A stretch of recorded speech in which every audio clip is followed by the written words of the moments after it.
Hey, my name is Brian. I'm in Chapel Hill, North Carolina, and I'm just feeling warmed by the energy here, and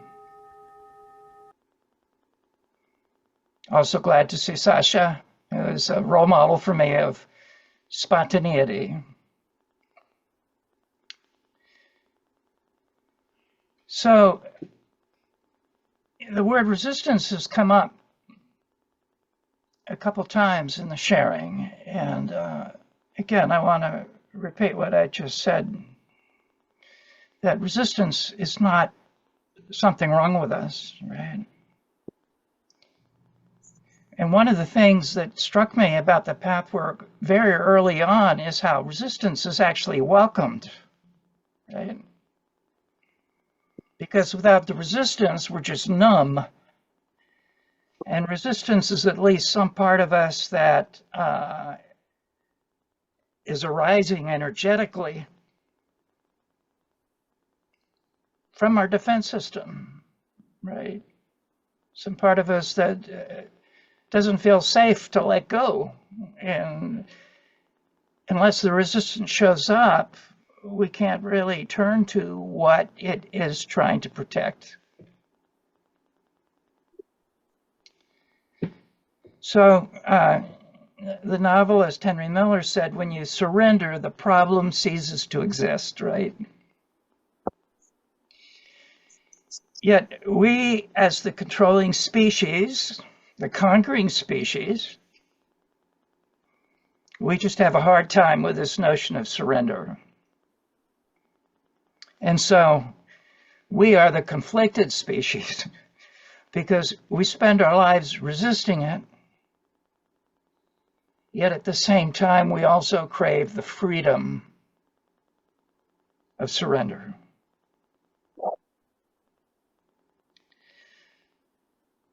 We are on a journey of becoming that which we already are. That's the impossible paradox of our humble humanity, right?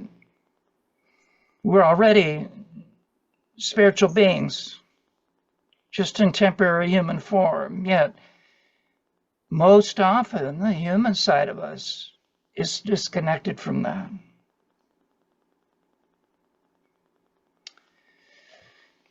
So basically what this work is just learning to validate who I am as a human being today, whatever's going on in me today. Yesterday I was connected, open, present. Today I'm shut down. Okay. Right. But the basic paradox is everything is often a mess, yet all is well.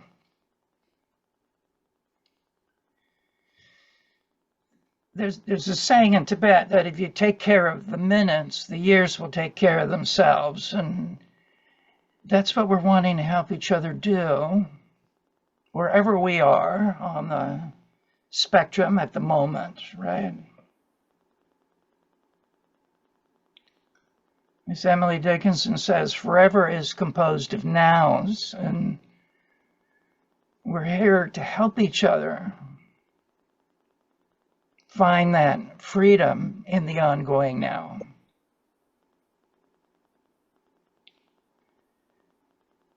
It's easy to get discouraged about the never-ending work of self-realization, of waking up, because it can feel relentless at times. For all of us, any of us. So soften your eyes again for a moment and let any piece of discouragement come up. Notice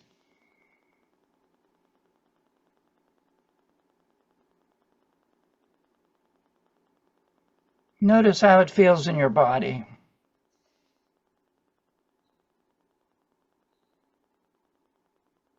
Notice the voices of the discouragement.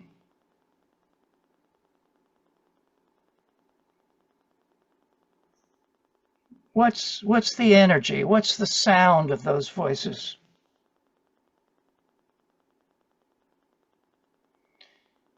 And remember where you are right now. Just notice the discouragement without it overtaking you.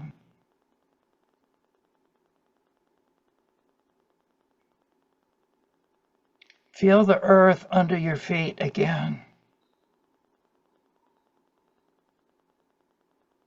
Feel the light shining overhead again.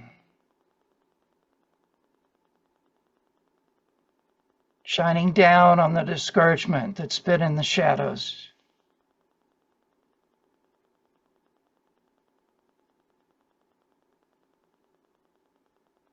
And gently coming back to the circle, letting your eyes open.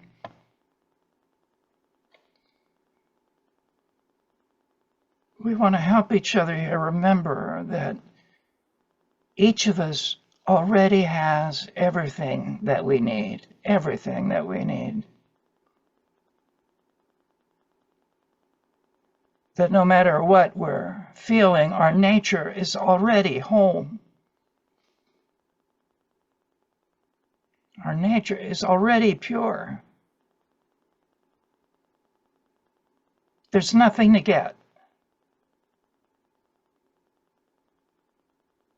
Yet, what we learn in this work is to give up and let go all our patterns, our thoughts that feed them, and the attachment, the negative pleasure that we get. Right?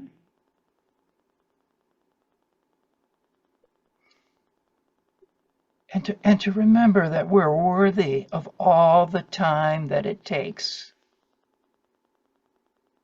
to do the things that heal our heart, no matter how long it's taking.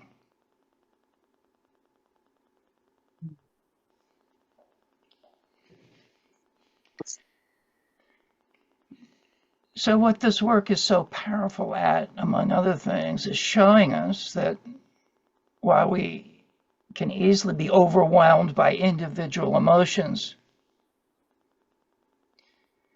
it's the patterns that they create that end up ruining our lives.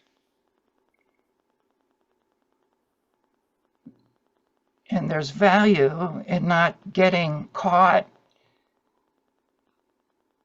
in the emotion that's arising, to step back into our compassionate, objective observer and just identify the emotion instead of identifying with it, so we can see the larger pattern that we're caught in.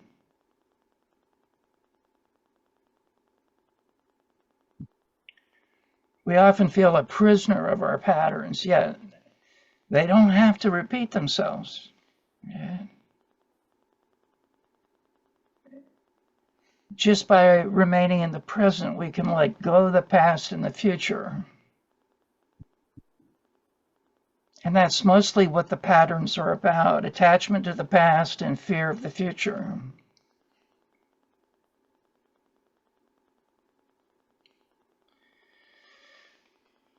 We do a lot of thinking in the path work, about our images, our patterns, our fixations, and so forth. Yet remember, the thinking is only a small aspect of our consciousness.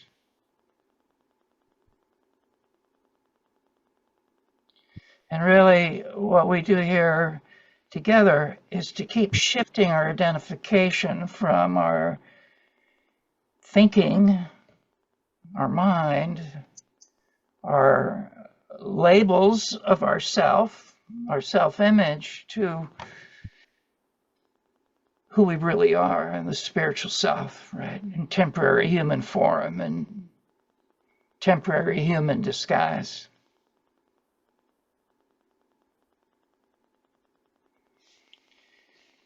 So invite the eyes to soften again for a moment. And go back inside and just allow some of your patterns to appear. Notice them like a set of gears in a watch.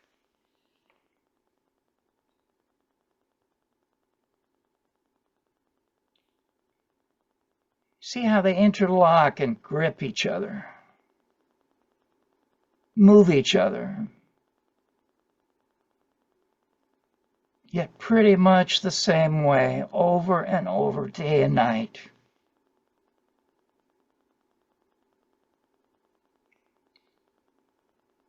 See them here for what they are, just gears, just patterns, and they will always do what they do.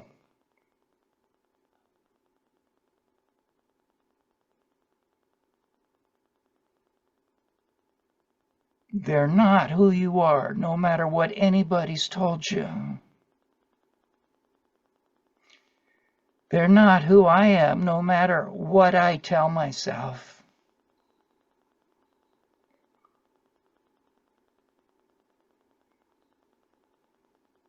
So let that soft light of awareness, of consciousness shine on them. Soften them. Even start to dissolve them. They were never real in the first place, just illusions of the defense system created by the mind.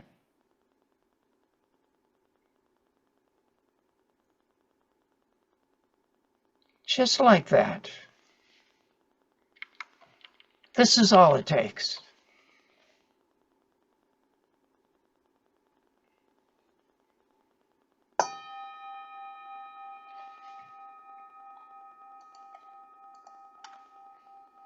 And again, taking all the time, slowly, gently, bringing your eyes back to the circle, and yet staying connected with that soft place inside.